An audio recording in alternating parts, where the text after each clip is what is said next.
Welcome to the Leading Owls podcast, brought to you by Rice University's Door Institute for New Leaders. Each week, we bring you inspiring stories and practical tips from successful student leaders, faculty, and staff, along with leadership experts and coaches. Today, we are sitting down with Sara, the president of Brown College at Rice University. Sara is originally from Tomball, Texas, and is majoring in political science and German studies, with minors in politics, law, and social thought and history. Prior to becoming president, she served as Brown's new student representative, secretary, and internal vice president. In her off time, she loves spending time in nature and working at coffee house. Please welcome Sara. Hi, Sara. Thank you so much for joining us. Of course. Thank you so much for having me. I'm super excited to speak to you today.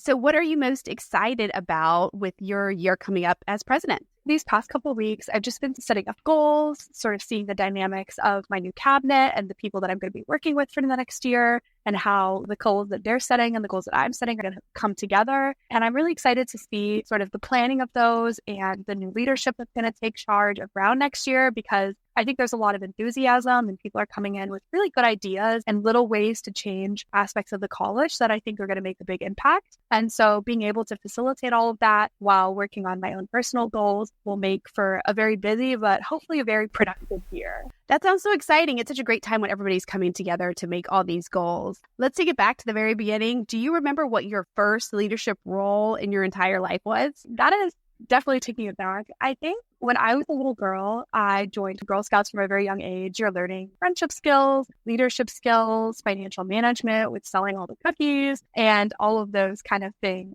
So I think together with sort of the program of Girl Scouts itself, I would probably consider that to be my first role as a leader or learning how to be a leader. So definitely has a special place in my heart. That is so cool that the Girl Scouts is still around and still doing amazing things and does really teach you. I never really thought about the financial aspect of selling cookies, but that really does make it good. Every year you set a goal for the cookies you want to sell. You sort of establish what you want to do with the money. My troop would go on trips together with the money and we'd have goals that everyone would try to hit to sort of contribute their financial portion of the trip. It was really a lot of coordination and financial savvy. Who knew? Coming back to now, what was your first leadership role at Rice? When I was a freshman at Rice, I actually got involved at Brown College for the first time, and I was a new student representative for my college. So managing all of the new student point responsibilities and volunteer service hours that come as a freshman, it really first introduced me to the world of college government, both at Brown and at Rice. And it made me realize that I wanted to continue to be involved in my college, that I wanted to keep going, and also gave me a really good perspective beyond just the scope of a freshman. I think it introduced me to a lot of upperclassmen and a lot of upper administrative side of campus. And it gave me a good perspective beyond maybe just like looking around the freshman level. For other freshmen who are coming in or who are looking to get more involved, if they're already at Rice, what advice would you give them?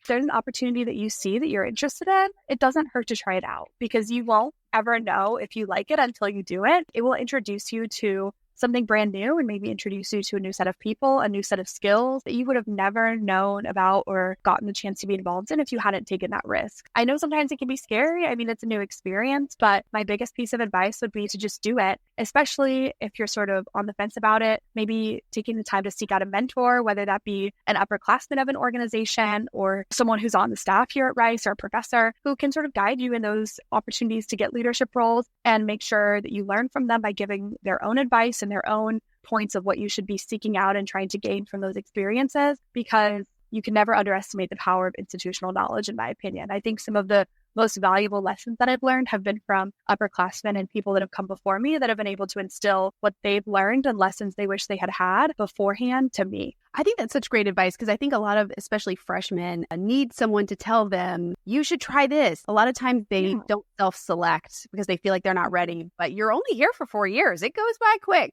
It does go by quick. I think I'm shocked that I'm going to be a senior next year, to be honest. It's insane how quickly 4 years can fly by. And it's insane that I'm now in that position as kind of an upperclassman. I still see myself as still starting here at the university sometimes. And so I really think as someone who's now sometimes aware that I have that institutional knowledge, I always want to pass that down and I want to make people aware of traditions, aware of why things are done the way that they are done, because why fix a system that's not broken and have to relearn those lessons in the future.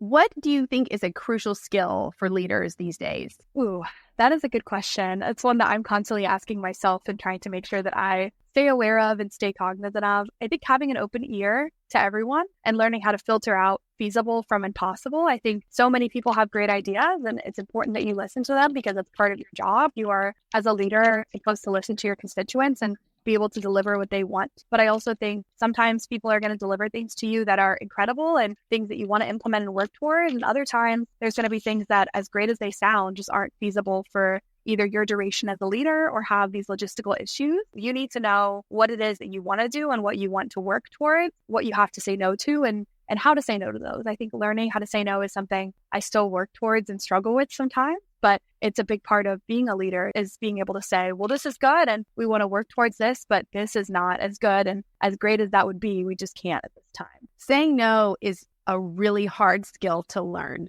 because you want to do everything. And there's so many ideas, especially for people coming up, and you can't always do everything. So that's a really important skill. What do you do as a leader to further develop yourself? Like podcasts, courses, books? What do you do? I actually, when I was a freshman, got involved at the Door Institute, and I did a couple of y'all's different training. I did the Catalyst training. Those are the ones where you're in with multiple people in sort of a group setting and you have someone come and talk to you and lecture about a specific idea. I think all the ones that I went to was a mixture of online and in person. The one that I really took the most away from was one called How Women Rise. It was a special series that y'all did, I think when I was a sophomore. And she came in and she had this book she'd written about women in leadership. And she came and lectured about the book. And I read the book and it was super interesting to learn from her and to get to listen to her. Definitely something that I wouldn't have just sought out on my own because I wasn't aware of those opportunities. But through all the emails that I get from Door and checking on the website, I was able to see that. I also did one called Delegating Effectively, which I think is useful because you always have to delegate. You cannot do everything yourself. Learning how to do that from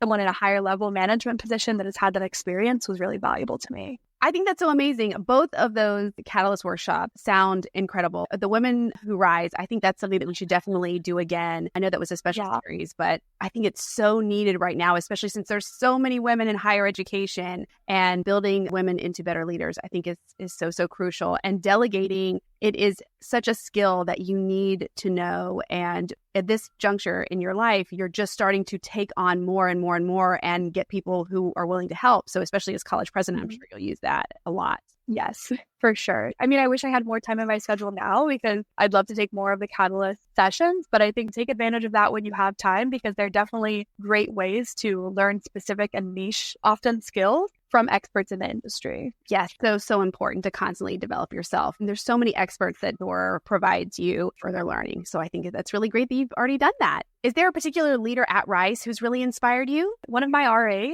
she works as the Director of Staff Administration in the Jones Business School. She's an RA at Brown, so I pretty much see her every day. But she's taught me so much about the world of business, which wasn't necessarily something that I'm familiar with. I study political science. I'm not really in the business school too often, but she's really given me a lot of ways to see what Rice has to offer. And she's also the kind of leader that will always be there for you when you need her to be. And she's so kind. And she's taught me a lot of different lessons, especially about boundary setting and about learning how to manage and delegate effectively and to really rely on the team around you. She's so intentional and compassionate, I think, especially. And I know that I can always go to her when I need her. She's not just a leader to me, but she's also a mentor. And I really admire her. And I hope that I can be like a fraction of the leader that she is at the business school because she does an amazing job there. That's so incredible. Having good support and someone you can go and talk to, that's something every leader needs. You need someone who can be a good sounding board for you. Yeah, and she really is. And I really admire her. And I think I still have a lot of lessons to learn from her. And I hope to work more with her in the next year as I'm the president and she's part of my team of adult faculty that are at Brown. And I really enjoy learning from her for sure. What cartoon character do you think is a great leader? I have to be honest, I didn't watch a lot of cartoons as a kid. I think that this question is interesting. The first one that I think I thought of was Smokey the Bear, the cartoon character that teaches people not to mess with wildfires and fire safety and like forest environmental safety. Because I think when I think of cartoons, I don't necessarily think of leaders off the bat. Obviously, I think if I watched a cartoon then I would sort of have that understanding. But to me, he's out all the national parks. He's made a great name for himself. He's definitely out there branding and part of the park service and everything. I would say that he's a great leader, if that's not too weird of an answer. No, I think that's a great answer. And I actually have gotten a lot of responses of, I didn't watch a lot of cartoons as a kid, so that must be okay. Rice students are not as into cartoons, but yes, it makes me feel a bit better. No one has given me the same answer. So it's been so interesting to hear everybody's take on it. But I think that's great. He's a teacher. He's there to help. Yeah. I think he's a great leader. I think that's a great one to pick. He's got all the resources. That's right. Well, thank you so much for joining us. We're so excited to see all the amazing things you're going to do this year. And thank you so much for sharing your wisdom with the current Rice students and beyond. Thank you guys so much for having me. I really appreciate it. I feel like I've got so much left to learn, and I'm excited for this next year. And hopefully I'll be able to set out all the things that I'm setting out to do right now. So pretty exciting. Thank you for joining us for the Leading Owls podcast. We will be back next week with more leadership journeys and tips to share. New episodes release each Wednesday. For more information on the Door Institute for New Leaders and our free leader development programs for Rice students, please visit door.rice.edu.